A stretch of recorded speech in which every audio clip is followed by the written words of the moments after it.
성도 여러분, 오늘은 2020년 새해 두 번째 주일입니다.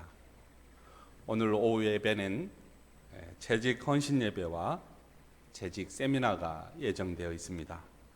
오랫동안 기도하고 준비해 오신 여러분께 주 하나님의 은혜가 넘치고 또 넘치는 시간이 되기를 기원합니다.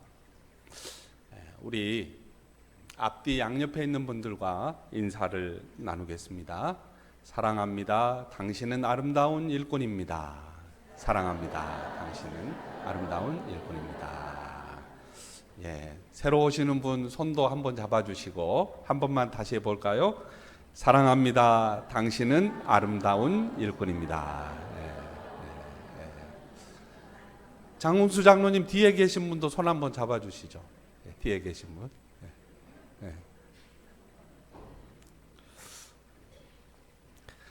교회는 일찍부터 교역자를 도와 봉사하고 또 섬기는 일꾼이 필요했습니다.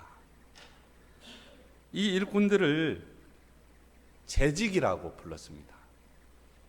한 교회의 재직은 그래서 시무 목사, 장로, 안수 집사, 권사, 전도사, 서리 집사 등으로 이렇게 구성이 됩니다. 항존직인 장로, 안수 집사, 권사 직분은 선출된 직분이죠. 그리고 서리 집사는 1년 임시직인데 특별한 경우를 제외하고는 유임이 됩니다.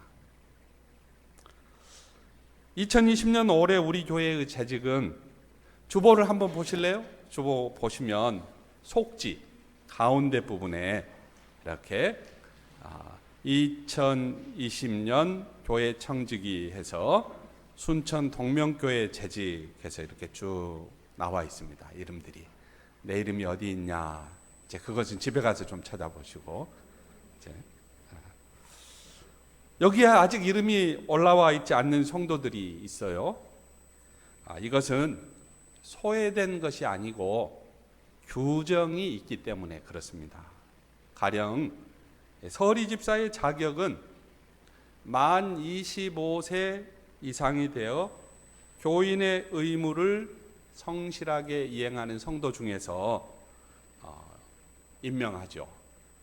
우리 교회 역시 결혼한 교인 중에서 서리 집사를 뽑습니다. 특별히 미혼인 경우에는 당회의 결의를 거쳐서 선택을 합니다. 이 시간 우리가 모두 잠재적인 재직이다는 그런 의식을 가지고 예배에 참여하면 좋겠습니다. 재직이 하는 일을 한마디로 정리하면 성도를 온전하게 하고 봉사의 일을 하며 그리스도의 몸인 교회를 든든히 세워가는 것입니다. 재직이 하는 일은 성도를 온전하게 하고 봉사의 일을 하면서 그리스도의 몸인 교회를 든든히 세워가는 것이죠. 그래서 재직이 건강할 때 교회도 건강할 수 있습니다.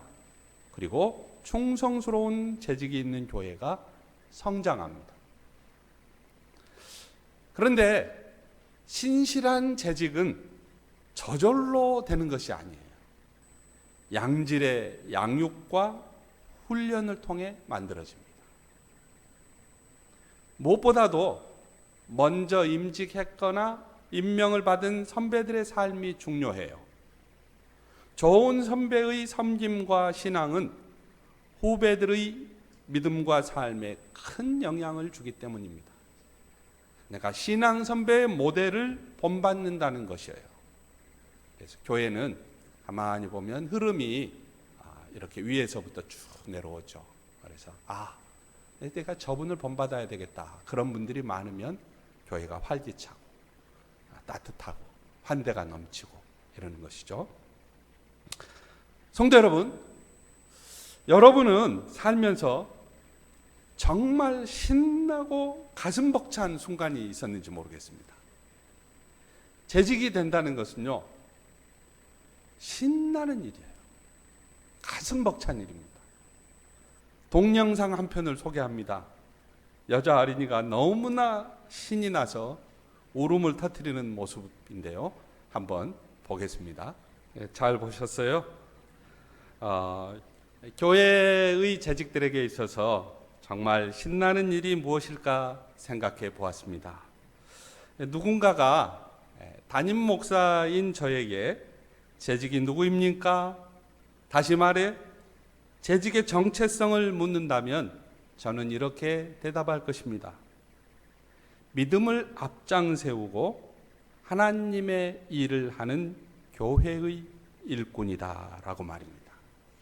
한번 따라해 볼까요? 믿음을 앞장 세우고 하나님의 일을 하는 교회의 일꾼. 네. 믿음을 앞장 세우고 일하는 사람은 생각지도 못한 하나님의 역사로 신나는 일을 맞이하게 됩니다. 마치 430년 종살이했던 땅을 떠난 이스라엘 백성들이 앞에는 홍해바다고 뒤에는 자신들을 추격하는 애굽의 군대와 병거들 사이에서 바다를 휘감으시고 깊은 물속의 길을 꼬들꼬들하게 말리신 하나님의 놀랍고 신기한 일을 보았듯이 그렇게 신기한 일을 맞이하고 산다는 것이죠. 믿음으로 임할 때 삶은 해답이 있습니다. 사람의 경험과 생각에 비춰보니 해답이 없는 것처럼 보였던 일들, 잘 풀리지 않는 일들이 해결되는 신나는 일을 경험할 수 있습니다. 여러분, 교회에는 두 종류의 교인이 있어요. 하나는 끌어줘야 나오는 인력거 교인입니다. 또 다른 하나는 자원해서 자발적으로 하나님을 섬기는 성도들이에요. 둘 중에 여러분 누가 신나는 믿음의 성도일까요? 여러분은 어떤 종류의 교인인지 모르겠습니다. 해봅시다, 목사님. 할 수 있습니다, 목사님. 하면 됩니다, 목사님. 주님이 함께 하시면 우리도 할 수 있습니다. 이런 믿음을 지닌 성도가 신나는 믿음의 주인공이 될 수 있습니다. 또 교회 안에는 두 부류의 사람이 있는 것 같아요. 한 사람은 늘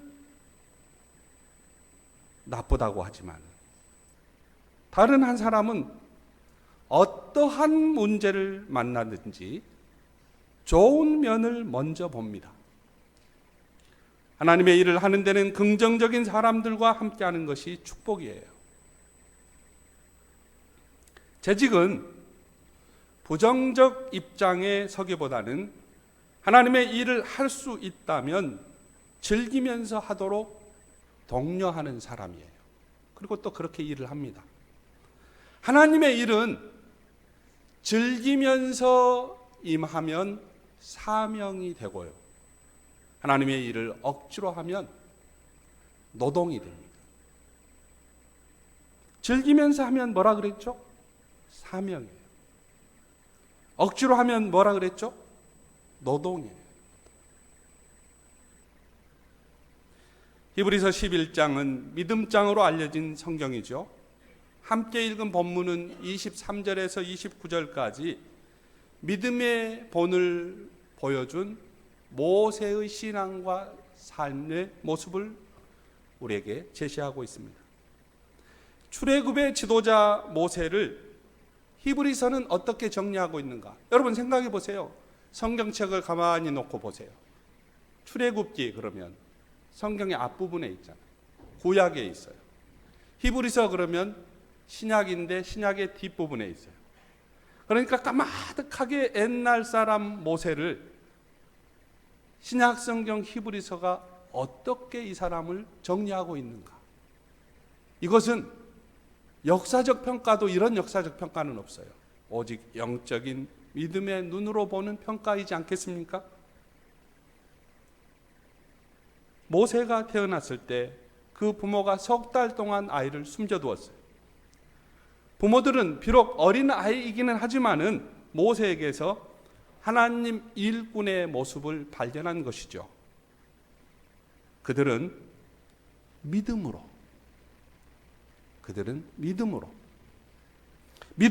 그들은 왕의 명령을 두려워하지 않았습니다. 지금부터 50년, 100년 전만 해도 얼마나 계층이 상하가 뚜렷한 사회였습니까? 까마득한 옛날 애굽 땅에서 전제 군주가 통치하는 그 나라에서 왕의 명령을 무시한다고 하는 것은 간단치 않는 문제이죠. 왕의 명령은 그 어떤 힘보다도 강하고 구속력이 있는 명령이었지만 그 왕보다 더 크고 능력 있는 하나님을 신뢰하는 믿음이 있었기 때문에 가능한 일이었어요. 이렇게 믿음으로 성장한 모세가 어른이 되었을 때 바로 왕의 공주, 그 공주의 아들 되기를 그는 거절합니다. 거대한 강대국 애굽의 왕궁에서 호식하고 살 수 있는 것을 버리고 오히려 그는 잠시 죄의 향락을 누리는 것보다 하나님의 백성과 함께 고난받는 길을 택하였어요. 27절부터 29절까지 3절을 세번역 성경으로 우리가 한번 읽어보겠습니다. 자막을 보고 한번 읽어볼까요? 믿음으로 그는 왕의 분노를 두려워하지 않고 애굽을 떠났습니다. 그는 보이지 않는 분을 마치 보는 듯이 바라보면서 견디어냈습니다. 28절 믿음으로 모세는 유월절과 피 뿌리는 의식을 행하여서 모든 맏아들 처음 난 것을 멸하는 이가 그들을 건드리지 않게 하였습니다. 믿음으로 이스라엘 사람들은 홍해를 마른 땅을 지나가듯이 건넜습니다. 그러나 애굽 사람들은 그렇게 해보다가 빠져 죽었습니다. 성도 여러분, 믿음으로 행한 이 모든 것을 히브리서는 그리스도를 위하여 모욕을 받았다고 이야기합니다. 그리스도를 위하여. 애굽의 재물보다 그리스도를 위하여 사는 것을 더 값진 재물로 여긴 것입니다. 그는 장차 받을 상을 내다보고 있었던 것입니다. 모세는 상 주시는 이를 바라보며 충성했습니다. 그래서 히브리서 기자는 믿음의 본질과 믿음의 소망을 이렇게 표현합니다. 믿음은 바라는 것들의 실상입니다. 믿음은 보이지 않는 것들의 증거입니다. 선조들은 이 믿음으로 살았기에 훌륭한 사람으로 증언되었습니다. 믿음이 없이는 하나님을 기쁘게 해드릴 수 없습니다. 하나님께 나아가는 사람은 하나님이 계시는 것과 하나님이 자기를 찾는 자들에게 반드시 상 주시는 이심을 믿어야 할 것입니다. 이렇게 이야기했어요. 이렇게 모세의 신앙 행적은 오늘 우리에게 하나님의 일꾼이 어떤 믿음으로 일해야 하는지를 보여줍니다. 이 세상에서 가장 부유하고 권세 높은 자리에 있는 것보다 비록 가난하고 고통스럽고 비천한 삶일지라도 자기 십자가를 지고 그리스도를 따르는 삶이 가장 정의롭고 가장 선하며 가장 신나는 믿음의 길임을 보여주고 있는 것입니다. 잘 아시겠지만 모세 오경 그러면 토라라고도 이야기하는데요. 구약 성경의 처음 5권을 이야기를 해요. 창세기, 출애굽기, 레위기, 민수기, 신명기 이렇게 5권인데요. 이 5권 안에 보면 모세 인생 여정이 나와 있어요. 120세까지 이 모세 인생 여정이 나와 있는데, 그의 인생 여정 속에 보면요, 아픈 풍랑 없지 않았잖아요. 그리고 시련의 바다를 건넌 것 없지 않았잖아요. 그 메마른 광야를 40년 동안 헤맸던 그 고독한 삶 없지 않았잖아요. 사망의 음침한 골짜기 만나기도 했어요. 그러나 모세의 삶은 하나님과 동행하는 아름다운 길이었고, 신비로운 경험과 신나는 모험으로 가득한 삶 그 자체였습니다. 여러분, 어떤 일이 있었기에 그가 이렇게 할 수 있었겠습니까? 모세는 상 주심을 바라보았습니다. 상 주시는 하나님을 믿었어요. 성도 여러분, 재직으로 임명을 받아 이 자리에 있는 분들이나 가까운 미래에 재직이 되실 여러분, 재직은 교회의 일꾼을 말합니다. 교회의 일꾼. 그래서 재직이 하는 일은 그 목적이 성도를 온전하게 하는 데 있습니다. 자신도 힘을 다해 봉사할 뿐만 아니라 쉬고 있는 성도들, 뒤에 물러나 있는 성도들이 봉사할 수 있도록 돕는 거예요. 여건을 형성하는 겁니다. 내 호주머니를 터는 거예요. 내 시간을 내서 만나고 이야기를 들어주고 감싸주고 서로 도와주고, 그렇게 해서 예수님의 몸인 교회를 든든히 세워가는 것입니다. 예수님은 교회의 머리이고 교회는 예수님의 몸이잖아요. 성도 한 사람 한 사람은 몸을 이루는 작은 지체들이잖아요. 이 말은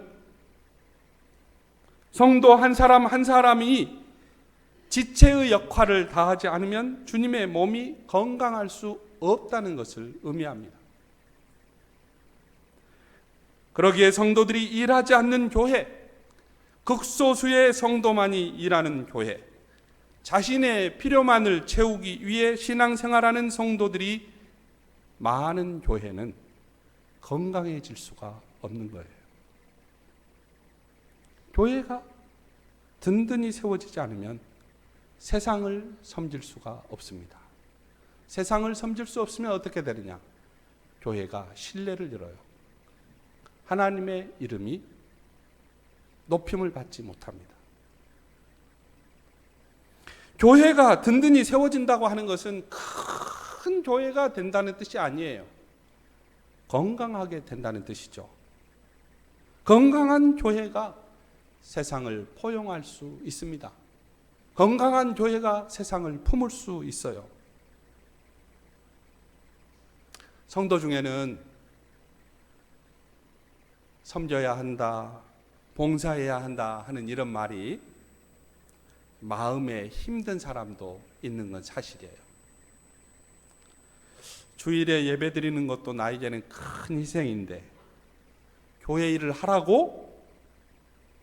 더구나 쉬는 날 봉사하라고? 그런 것은 먹고 살만하고 시간적인 여유가 있는 사람들이 하는 것 아니야? 나같이 바쁘고 피곤한 사람에게는 봉사가 거리가 멀지. 이렇게 말하는 사람 있어요. 또 이렇게 갈등하는 경우도 있습니다. 도대체 내가 지금 교회에 예배 드리러 가는 것인가? 아니면 봉사하러 가는 것인가? 내가 제대로 신앙생활하고 있는 것인가? 이런 분들을 볼 때마다 참 미안한 마음을 느낍니다. 가장 이상적인 것은 한 사람이 한두 가지 사역에 집중하는 것입니다. 한 사람이 3가지 이상의 사역을 하다 보면 한 가지에도 집중할 수 없게 되고 몸도 지치고 그러다 보면 마음도 지치게 됩니다. 몸도 지치고 마음도 지쳤다. 번아웃 됐다고 그러잖아요. 당연히 목사인 저는 모든 성도를 훈련시켜서 사역자로 세워야 하는데 내가 사역을 제대로 감당하지 못하고 있다는 생각이 들죠. 그런데 한편으로는 얼마나 고마운지 모릅니다. 만약 이렇게 하나님의 교회를 섬기는 분들이 없었다면 우리 교회가 과연 지금 여기까지 올 수 있었을까 생각하게 되는 것이죠. 그래서 모든 성도가 적어도 한 가지의 사역을 감당하는 교회, 그 교회가 건강합니다. 사역의 짐을 나누어져야 된다는 것이죠. 그러나 분명한 것 하나 있습니다. 사역하다가 지친 사람들을 종종 만나게 되지만은 이것 때문에 하나님을 떠나고 타락한 사람은 단 한 사람도 만나지 못했습니다. 열심히 사역하는 자가, 겸손히 섬기는 자가 하나님의 은혜에서 떨어지는 경우는 결코 보지 못했습니다. 만약 그런 사람이 있다면 사역의 중심이 주님이 아니라 아마도 자기 자신이었을 것입니다. 하나님을 섬기는 자에게 하나님은 은혜를 주시기 때문입니다. 섬기는 자에게는 하늘의 위로가 있기 때문입니다. 섬기는 자만이 맛볼 수 있는 만족과 행복이 있기 때문에 그렇습니다. 세상이 줄 수 없는 주님만이 주시는 평화와 기쁨이 있기 때문에 그렇습니다. 성도 여러분, 우리가 교회의 재직으로 부름을 받았다고 하는 이 사실은 영적으로 정말 신나는 일입니다. 예수님은 이 세상에 오셔서 교회를 세우셨습니다.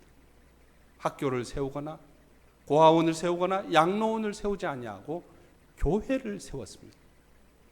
지금도 예수님의 관심사는 언제나 교회입니다. 왜 주님은 교회를 세우셨을까요? 하나님을 예배하도록 교회를 세우셨습니다. 하나님의 말씀을 전파하도록 교회를 세우셨습니다. 하나님의 사랑을 서로 나누도록 교회를 세우셨습니다. 하나님의 사람을 가르치도록 교회를 세우셨습니다. 하나님의 이름으로, 내 이름이 아닙니다. 하나님의 이름으로 이웃을 섬기도록 교회를 세우셨습니다.